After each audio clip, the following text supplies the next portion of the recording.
Hello good morning शुभ बिहानी सबैमा मेरो प्यारो नमस्कार। म मन्दिर जाँदैछु। यो चाहिँ मेरो मन्दिर जाने बाटो हो अनि म मन्दिर जाँदै गरेको यहाँको वृक्षहरू जस धेरै राम्रो छ है। अनि अहिले चाहिँ हाम्रो यो ठाउँमा हात्ती त्यति धेरै आएको छैन, हैन भने हामीलाई मन्दिर जानलाई अलिक समस्या पर्छ। हात्ती अलिक धेरै आउँछ हैन, तर अहिले चाहिँ छैन। अनि त्यही भएर अलिकति ढुक्क मनले मन्दिर जान सक्छु। अनि यो बाटो चाहिँ हामी गाडी हिँडेर जानुपर्छ। अलिकति बाटोको अवस्था अलिक अप्ठ्यारो थियो। यो चाहिँ सबै आप्पाले बनाइदिनु भएको बाटो हो। अनि यहाँनिर अब पूजापाठ गर्न आउनुहुन्छ, सबै गाडीहरू लिएर आउनुहुन्छ हैन। अब म पनि धेरै सक्दिनँ, गाडी नै लिएर आउँछु। तिनै भएको कारणले चाहिँ यो हाम्रो बाटो अलिकति गाह्रो अप्ठ्यारोको थियो।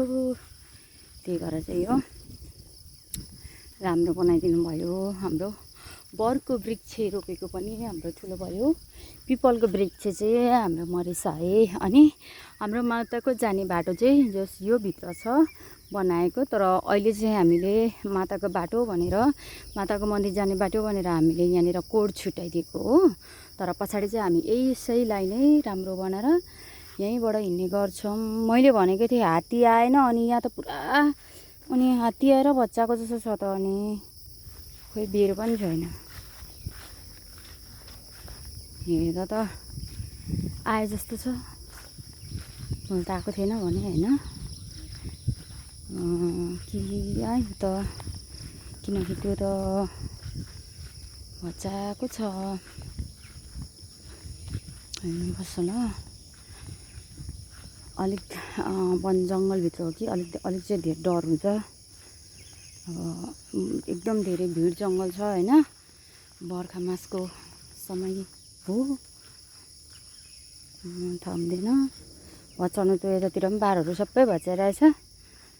सायद आउन पनि सक्यो कि। सबैले मेरो भिडियोहरूलाई लाइक कमेन्ट गरिदिनु होला है।